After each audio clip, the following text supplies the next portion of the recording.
Hello and welcome back to the Azeem Digital Asks all-round digital marketing podcast.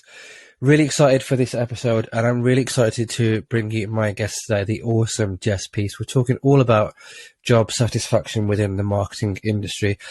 Before I quickly bring Jess into the episode, just a reminder, the boring stuff. Please like, rate, share and subscribe. Tell a friend to go and tell their next door neighbour and their dog about how good this episode and this podcast is.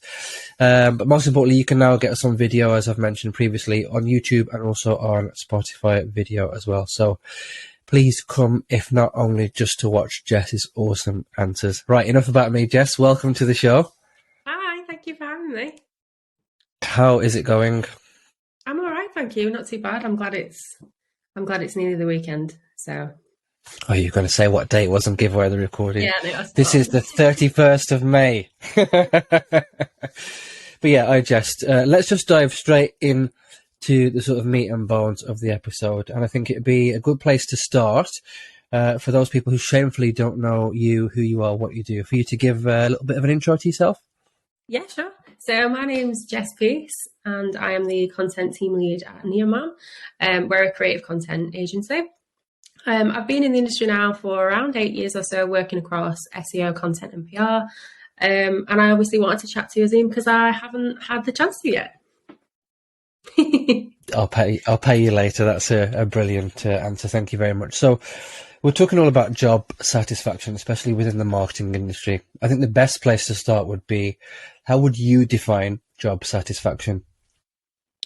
Cool. So I think this varies depending on the person, because we're all sort of motivated by different things. You know, some friends of mine are really motivated by things like titles, some money, some learning and progression, things like that. But for me, I think job satisfaction basically comes down to, you know, we spend a lot of time at work. I think I saw a stat and it was like 90,000 hours at work. And if you say, you know, you spend 30 to 40 hours at work a week, that is a hell of a long time to be spending somewhere other than with your friends, family, partner, dog, whoever. You want to make sure that what you're doing is something that you're going to enjoy, whether that's the kind of job, the people that you're around, you know, what it is that you're doing. You get to sort of come away from that and feel some kind of satisfaction, you know, feel rewarded, feel like you're making a difference, or just really, really enjoy sort of what you're doing. So I think for me, it is a mixture of things like, you know, having a good work-life balance. It's working on projects that I genuinely, you know, give a shit about. It's things that, you know, I want to be telling my friends about, and somewhere where I can sort of just log off at the end of the day and not think about it until tomorrow, because, you know, I'm quite aware that life is bigger than the 9 to 5 kind of thing. Yeah, absolutely. That answer really resonates a lot with me, certainly as someone who tries to put a hard stop on work at certain times of the day. But anyway, the episode is not about me, it's about you. I think it'd be interesting for the listeners to hear about something we spoke about off the recording, which is your views on how you think job satisfaction differs between sort of junior and senior management roles, I should say. Okay, cool. So with this one, I guess, you know, I have my own opinions, and it is just my kind of perspective based on things I've experienced myself and things I've seen friends go through. And specifically more so across like digital PR, maybe more than things like content and SEO. But I think for me, the junior management title is a little bit of codswallop, like it's a bit bullshit to me, because I find that in many circumstances, and this is not speaking for everybody, so if I'm wrong and it does not apply to you, you know, please feel free to correct me, but I find that it is often a way for companies to get somebody to do a hell of a lot of work and do it for less money and have this feeling that they're progressing where actually they're still quite stagnant and staying where they are. But I kind of want to explain that, because I know it could sound quite, you know, maybe offensive or a bit on the nose for somebody that is in that position. I think it all comes down to company structure. And if you're working for a company that, you know, actually does care about your progression and they are putting things in place and listening to what you want, then fair play. You know, that title works for you. Like, nobody can tell you what works for you better than yourself. But I find that, you know, when you're a senior manager, so I'm talking about heads of, leads, directors, you know, senior managers, you're sort of expected to have a certain level of responsibility. And with that does come a certain amount of stress, things that you should be caring about, you know, how much work you put in. So I think, you know, the higher are you up, the more you're expected to care about the business. And then I think that the issue that I have with it is that I've seen junior managers, people that are still quite new to the industry, people that have been in it for a couple of years and want to progress, taking on this same level of stress and responsibility and anxiety. And I just don't think it's fair for what is reflected perhaps in their pay and also sort of where they're at. Like, if it's not your company, you shouldn't be busting your ass for it as much as some people I know and I've seen do, in my experience. Yeah, absolutely. And like Jess mentioned, I think it's key. So if you're listening or watching, hopefully this, and you disagree or you'd like to add something, do feel free to reach out, tweet us, either of us, and let us know what you think. Yeah, brilliant answer again, Jess. I think we've talked a lot about the sort of positives and certainly at different levels of job satisfaction, but let's flip that on its head. So I'd love to hear and learn from you, what impact do you think not having job satisfaction has? Well, I think, like I said, we spend a lot of the time at work. And, I'd love to be one of those people that completely, without fail, every time finishes work and leaves the problem at work. And then, goes on and has a really nice day and it's unaffected. But for a lot of people, that's really not the case. And I think if you're working somewhere where you're sort of uncomfortable with maybe the culture, maybe the hours, maybe the progression side of things, maybe you just don't love what you're doing. And I know a lot of people, can't say that they do love their job. And some people can, and that's great for them. But for a lot of people, work is work. It's not necessarily a lifestyle. I think if you're somewhere that you don't enjoy spending your time, if you're not getting any kind of reward from it, if you're not enjoying what you're working on, perhaps there's a colleague that you don't like working with or a project that's causing you more stress than it should do. If you're spending your Sunday thinking, I don't want to go into work tomorrow, like I'd rather be ill or I'd rather something come up, I'd rather there be like, do you remember when you used to have like snow days at school? If you'd rather have that for work, then you know that you're not in the right place. And I think that can lead to things like, imposter syndrome, low self-esteem, burnout, and then further on to that, things like increased anxiety or bouts of depression. Because if you're not enjoying where you are for the highest proportion of the week, because we spend more time at work than we do at home, then it's going to have an effect on your well-being and happiness. Absolutely brilliant. There's something that you mentioned in there, amongst all that gold, of course, was about that feeling on a Sunday, traditionally called Sunday Scaries. So what are your thoughts about that? What are your thoughts on people who like have the Sunday Scaries, like, dreading going into work the next day? I think no matter what job you're in, whether it's this industry, whether it's something like, retail, polar opposite, like whatever sort of field of work you're in, if you're spending your Sunday thinking, I can't enjoy this day because I know I've got work tomorrow and it's not worth it, like in a way that's more so than I wish I had an extra weekend day, because we all want more time to rest and play or whatever. I think I definitely sounded like a Mars bar advert then. That was so weird. But yeah, advertising.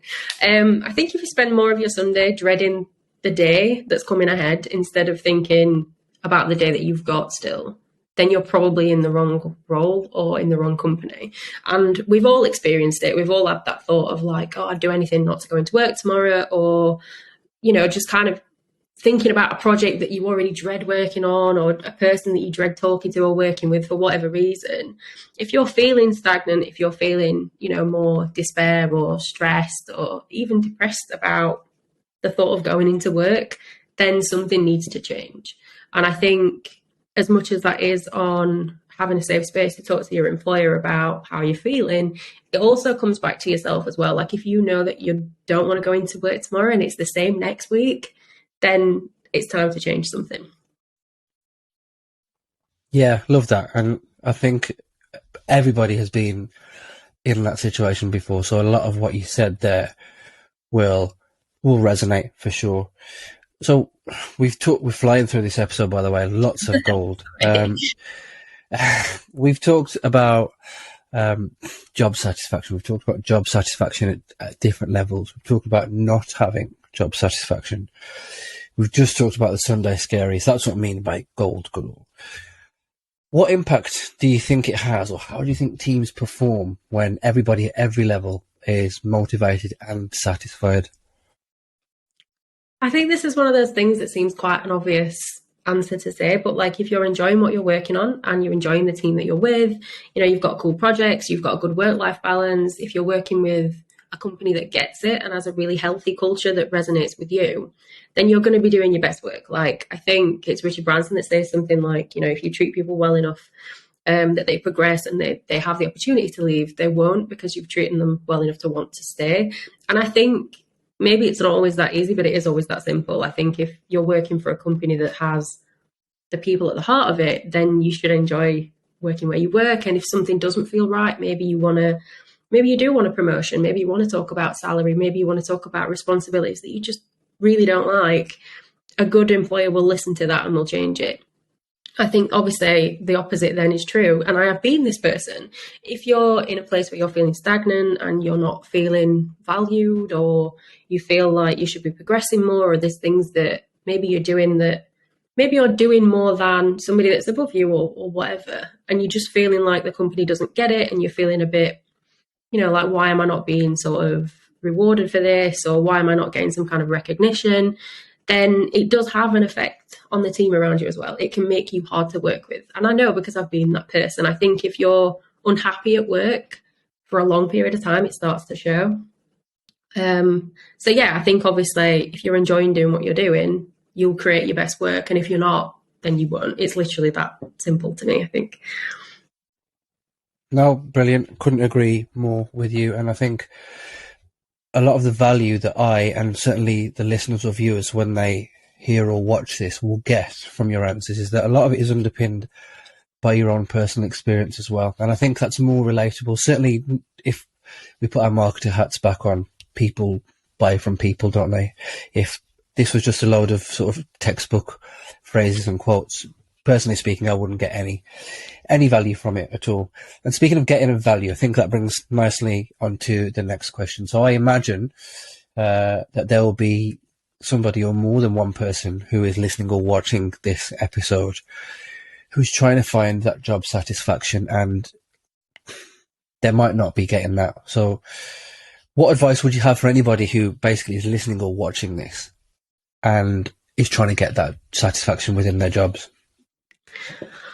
I think it's tough, because I understand that, you know, for a lot of people, it is about going to work and, you know, paying your bills. It's about having a place to, you know, do your time, clock off, enjoy the rest of your life kind of thing. And then I think in certain areas, especially in this industry, if it's something that you're really passionate about, if it's maybe something that is a craft, for example, it can be hard to kind of split working on that for work and working on that for yourself.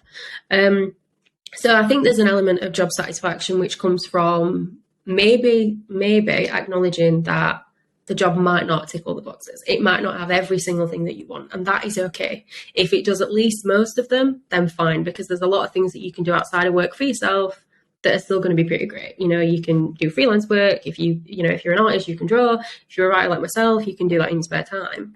But I think the things for you that are deal breakers, the things that align with your morals, the things that you want from work, if they're not being met by an employer and you don't feel you have a safe space to talk about it, because in most cases, people that are unhappy at work are already talking to their like fellow team members before they speak to somebody like that they like report to, before they speak to like a CEO level. It's already been talked about. And I think if people are unhappy, it kind of catches on, you know, and people get this vibe, and it can be quite unpleasant for everybody involved. So I think if you're in a place where you know that you're not happy at work, if you've got these like Sunday sads, Sunday scaries, if you're constantly thinking, you know, why am I not progressing properly, or why am I paid X amount when somebody else has paid this amount, or, you know, maybe you just don't fit with the culture and it's not working for you anymore. If you're in that place and you feel it for a prolonged period of time, and it's not just, you know, I'd rather be at home, because we all get that. I'm sure we all would rather do something else. Then it's time to talk about it. And the key would be to have, you know, a safe place to talk about that. And I said before, an employer that cares will listen and will want to change it. But if they don't, then it's time to leave. I think, you know, there are some things that you sort of have to admit might not be perfect. Like, it might take some time. But ultimately, we spend a lot of time at work. And if it's not right for you, then there are other jobs. People are always hiring. And it's better to go somewhere where you'll be valued than feel the way that you feel if you're unsatisfied. Yeah, absolutely. Another brilliant answer. Thank you very much. As we are rapidly approaching the end of this episode, I'm going to put you on the spot a couple of times because I can. So you mentioned there in your last answer, you mentioned that if people don't have that satisfaction, it's already being talked about. My question to you is: let's say there's somebody in your team, for example, that they directly report into you. They're unhappy for whatever reason in their job. You're noticing, for example, that this person, he, she, or they, may not be their usual self, but they haven't actually said whether it's to you or to anybody else. They've just bottled it up and they've kept that job satisfaction or lack of it quiet. As a manager, how would you approach that situation? I think it is a tricky one because I think some people naturally are more vigilant and more, aware of other people's feelings than others. So I'm quite fortunate. I'm a bit of an empath, so I pick up on things quite easy. First of all, I'd like to think that anybody working with me could feel like they could speak about anything. And I believe, like, at NeoMam, we have that culture where it is okay to do so. Whatever level you're at, it doesn't have to be like we don't have managers per se, but like a leader level to, somebody that is more or less senior or whatever. I think if I noticed that somebody was a bit out of sorts, maybe they were working a bit slower, maybe I noticed they were staying online for a lot longer, which to me would probably suggest they're not getting their work done within the time, maybe they're a bit burnt out, maybe they're a bit tired, maybe they're struggling sleeping or whatever that might be. Picking up on changes in behaviour, it might be completely normal. Somebody might just be having an off day, but having that chance to be able to just say, like, how are you finding things? Is there anything you want to talk about? What's great? What's not so great? And knowing that people can say that without judgment and say it to somebody that just wants to help and figure it out and make it better, I think is a big thing. So for me, it's always trying to talk. And if somebody says, yeah, they're okay, and this behavior keeps going, ask again. You can't force somebody to speak, but you can always offer a place where they can if they want to. And then I think from that, if it was something that I'd noticed for a longer period of time, obviously I'd flag that to our CEO. She's super great. And hopefully, they'd feel safe enough to be able to talk about that. But depending what they're going through, it might be that there's too many projects on. Okay, we can move some deadlines. We can reassign some projects. If it might be that they're going through something personal, okay, take some time off. I think at the end of the day, we all do a job, and it is a bit of like a transaction thing. You work for us, but also you're providing a service. So it's still important to remember that we're all people, and I think that's the key thing. I absolutely love that. So that's a question that I've not prepared you for. And one thing that really stands out for me in what you've just said there, and you may not have even noticed it yourself because this is probably naturally how you are. In your answer just then, you said we way more than you said I, which gives me and everybody else listening and watching this indication of like how you are and how much of a team player you are rather than a sort of self-driven individual. So I'm not wearing a hat, but hats off to you. Thank you. That's brilliant. Right. One more on the spot question. I'm only going to give you 30 seconds to answer it, and I'm genuinely going to put you on the spot. Earlier in the episode, you mentioned three things. I think you mentioned culture, pay, and titles. So let's put culture aside for a second because I don't think that's something you can just change overnight. Let's say you, Jess, you are unhappy in a job, right? You've given your notice in. Somebody says to you, right, Jess, before you go, we'll give you a better title and we'll give you 10k extra or 20k extra. What would you do?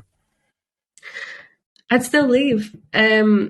I think, I've been lucky enough to work at some really great agencies. I've also been in some roles where I've been less than happy for various things. And speaking to people like friends in the industry and just people on Twitter in general, the three main reasons that people are unhappy at work, as we said, are culture, progression and salary.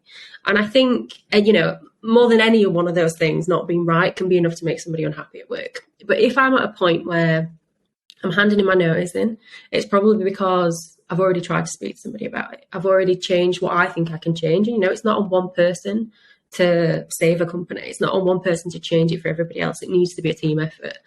And if I've got to a point where I'm handing in my notice, then something for me fundamentally, morally, is not right for me. It's not serving me. So as much as, counter offers for some people can be great, if the reason that you're leaving is beyond progression and salary, then the culture is not going to change. It's not going to change from that point just because you decide to hand your notice in. If somebody turns around and says, I can give you more money, I can change your title, I'd be asking why they didn't do that before. I think it's as simple as, if you're unhappy enough to want to leave, respect yourself and trust your gut and leave anyway. I think there are some kind of variables around that, because some people might want to use a counteroffer for leverage at another company, for example. But for me, if I was wanting to leave, then nothing would change my mind, because the problem's already happened. Love that. I wouldn't clap them too close to the mic. Yeah, that's brilliant. Thanks very much for sharing. Sadly, we are at the end of the episode, so I would love, before we part ways, for you to share. So if somebody's listening to this, they want to learn more from you, or they want to connect with you, where can people find you? So I'm on Twitter, as everybody else seems to be. My handle is Peace, with 3 Y's on the end, because I'm apparently that cool. And LinkedIn is a bit more professional, so that is /Jessica D. Peace, so I've full named myself there. But I talk a lot about things like content, PR, SEO. I share a lot of countryside pictures, but I'm always happy to chat to people. And I am a people person, so if you've got a problem, I always have an ear to listen, and an opinion as well. Brilliant. Jess, thank you so much. Before we part ways, I will say this on the recording, that Jess, somebody I haven't met before, would love to hang out with. She's awesome. She followed the blueprint to a T to get onto this podcast. So she filled out the pitch form. Great topic, as you just heard, and definitely fits the blueprint of people that I want to talk to on this podcast. And I'm really glad that this happened. And also, because I'm completely transparent, we had a recording that just completely fucked up due to technology, which can be shit sometimes, pardon my language. And Jess has been really patient and been really brilliant. The bonus is we've got to hang out twice. The added bonus for you listeners is, and viewers, please watch us as well, that you get this amazing content. So Jess, genuinely, thank you so much. You're an awesome person, and hopefully we can bump into each other at a conference soon. I guess all that's left for me to say is thank you very much for listening and watching. I think I've dropped enough hints for people to watch now, so please do. And I will catch you on the next episode. Jess, thank you very much. Thank you for having me.